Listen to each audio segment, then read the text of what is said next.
12व्या शतकात दिव्यत्वाच्या पाऊल खुणा ज्या मातीत उमटल्या ती पवित्र माती म्हणजे डोमेग्राम होय.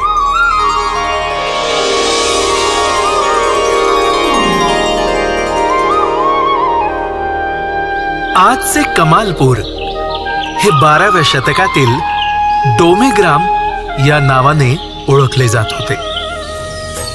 महानुभाव संप्रदायातील लीळा चरित्र व स्थान पोथी या प्रमुख ग्रंथांचा आधार घेऊन